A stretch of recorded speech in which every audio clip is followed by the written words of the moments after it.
Olá, quarto ano, tudo bem com vocês? Hoje iremos estudar o nosso livro de ciências, da página 16 a 24. Vamos lá? Estaremos iniciando o nosso capítulo 2, que se chama Os Materiais, tá bem? Aqui no início temos uma troca de ideias e podemos observar a preparação de um bolo, a receita de um bolo. Aqui temos os ingredientes, como irá ser preparado. Você gosta de bolo? Leia a receita e descubra quais ingredientes você precisa para fazer um bolo de chocolate. Então, aqui nós temos todos esses ingredientes que eles precisam ser misturados para assim se montar um bolo, certo? A partir disso, vamos começar falando sobre as substâncias e misturas. Os ingredientes usados para fazer o bolo de chocolate apresentam substâncias em sua composição. O oxigênio que respiramos, a água pura e o ferro também são exemplos de substâncias, tá? Então, isso são substâncias. E lá na receita do bolo é acrescentado diversos ingredientes e que apresentam substâncias na sua composição. Vamos agora ver os estados dos materiais. As substâncias estão presentes nos materiais ao nosso redor e podem ser encontradas em diferentes estados. Os estados mais comuns são o sólido, o líquido e o gasoso. Então, os três estados mais comuns que nós encontramos no decorrer do nosso dia a dia são o estado sólido, o líquido e o gasoso. Vamos ler um pouquinho sobre cada um deles. Os materiais que se encontram no estado sólido apresentam forma e volume definidos, como os brinquedos de plástico. Então, os materiais sólidos são esses que nós conseguimos tocar, tá? Eles são mais resistentes. E aqui temos como exemplo os brinquedos de plástico. Vamos agora para os líquidos.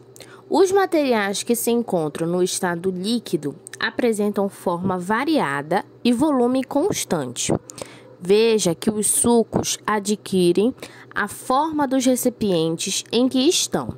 Então, a forma líquida já é a forma mais solta, como se fosse a água, o suco, tá? Aquilo é a forma líquida. E quando ele fala que consegue ter forma variada e volume constante, é porque ele se adequa ao recipiente. Então, aqui, olha, o exemplo tem o suco na jarra, nas garrafas, e ele foi se adequando ao recipiente que ele está, tá bom? Agora vamos para os materiais gasosos. Os materiais que se encontram no estado gasoso não apresentam forma e nem volume definido. O ar ocupa todo o espaço dos balões. Então, o estado gasoso é o ar. Quando você assopra um balão, aquele ar ele ocupa todo aquele espaço. Mas o ar também ele é invisível, né? Nós não conseguimos vê-los. Mas ele está ocupando aquele espaço que é o balão, tá? Então, os três principais estados que nós encontramos é o sólido, o líquido e o gasoso. De acordo com alguns fatores, como a temperatura e pressão, uma mesma substância pode se apresentar em três diferentes estados. Observe o exemplo abaixo. Então, aqui temos o exemplo do ferro. Ele consegue aparecer nos três estados, tanto como no sólido, que é a sua primeira fase, no líquido, que quando ele é esquentado, que ele foi levado em alta temperatura, e depois quando ele se foi resfriado, tá? E aí que ele já voltou para um estado sólido novamente. Então, ele passou do estado sólido, líquido e depois sólido novamente, tá? Vamos agora para a nossa página 18. Vamos agora ver o exemplo da água. A água pode ser encontrada nos estados sólido, líquido e gasoso. Então, a água ela é um elemento que passa pelos três estados, tá?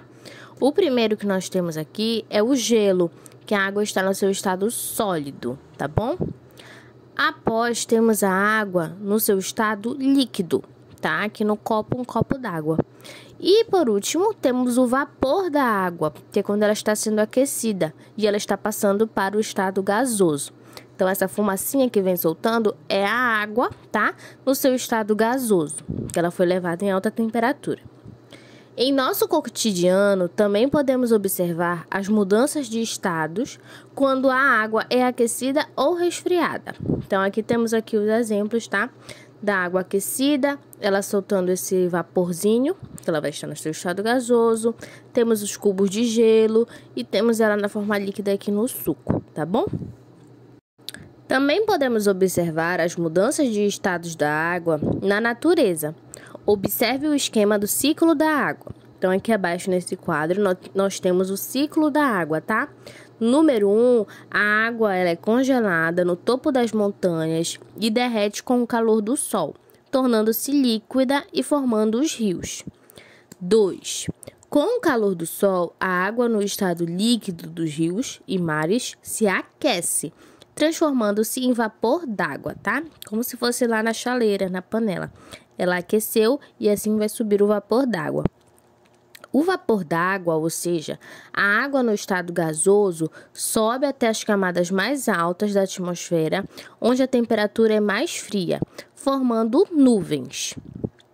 As gotículas de água dentro das nuvens vão se juntando até que caem em forma de chuva, que pode se infiltrar no solo e formar as águas subterrâneas ou ainda cair diretamente sobre os rios e mares, começando o ciclo novamente, tá? Então, até na natureza, nós também podemos estar observando os 3 estados da água. Aqui no ciclo da água, né? O esquema de como ocorre a chuva. Aqui na página 19 temos um experimento, né? Que vamos fazer um experimento para testar as mudanças de estados da água. Vocês podem estar tentando realizar em casa e respondendo as perguntinhas abaixo. Aqui na página 20 começamos as atividades. Na número 1 temos uma tirinha, né? Do Garfield, que é leia a historinha em quadrinhos do Garfield. Depois complete as frases a seguir. Então aqui na historinha, né? O Garfield está passando por uma chuva de granizo, que é uma chuva de gelo. Depois começa a cair uma chuva normal, de água líquida. Depois se transforma em neve. Já no próximo quadrinho, a chuva se transforma em uma chuva de marshmallow. E a última já é uma chuva de sorvete, donut, hambúrguer, né? Uma chuva que ele adora. E ele até fala, casquinhas, hambúrguer, rosquinhas. Só que tudo não se passava de um sonho, né? Este sonho terminou melhor do que começou.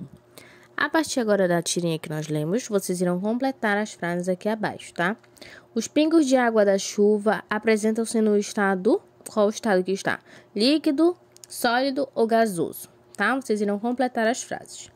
Na segunda questão, você já deve ter visto um adulto pendurando roupas molhadas no varal. Depois de algum tempo, as roupas ficam secas e podem ser retiradas e guardadas. Em que estado a água se encontra nas roupas molhadas? Então, quando a roupa está molhada, a água está em qual estado? Líquido, sólido ou gasoso, tá? O que acontece com a água das roupas para que elas fiquem secas? O que acontece com essa água? Ela evapora, né? Então, vamos responder lá. Como é que ela evapora? Assim, vocês irão também fazer as atividades da página 21, certo?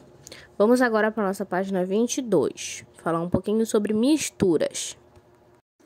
A maior parte dos materiais que observamos ao nosso redor são misturas. Você já estudou que o ar é formado por vários tipos de gases, como o nitrogênio, o oxigênio e o gás carbônico e o vapor d'água. Por isso, dizemos que o ar é uma mistura de várias substâncias.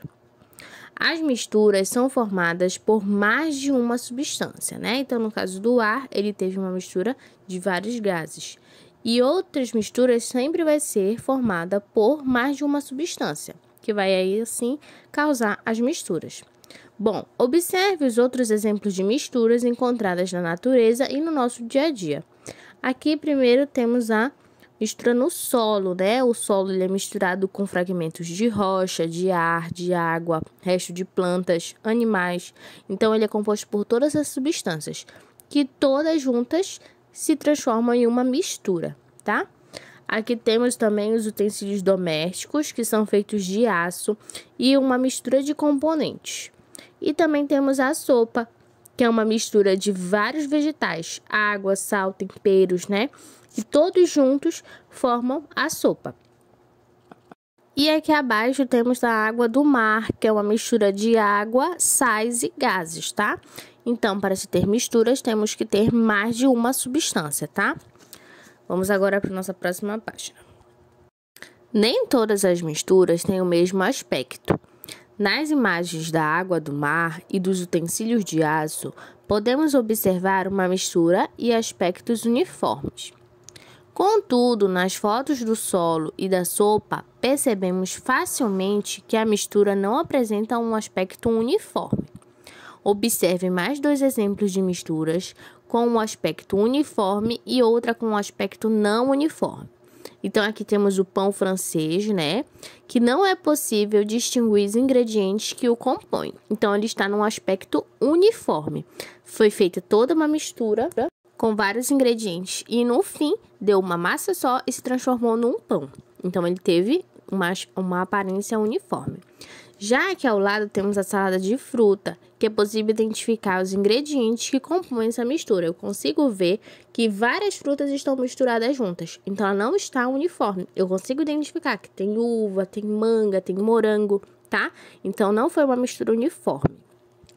Sendo assim, vamos para a atividade aqui abaixo. Ó. Agora, escreva outros exemplos de misturas que fazem parte do seu dia a dia, identificando os possíveis componentes ou substâncias que compõem cada uma delas. Depois, compartilhe essas informações com o professor e colegas. Então, vocês vão citar misturas que vocês encontram no cotidiano, como brinquedos, alimentos, objetos, tá?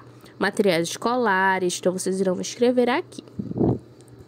E aqui na página 24 tem outro experimento que vocês podem estar tentando realizar em casa também, tá? Bom quarto ano, essa foi a nossa aula de hoje. Fiquem bem e um grande beijo. Até logo!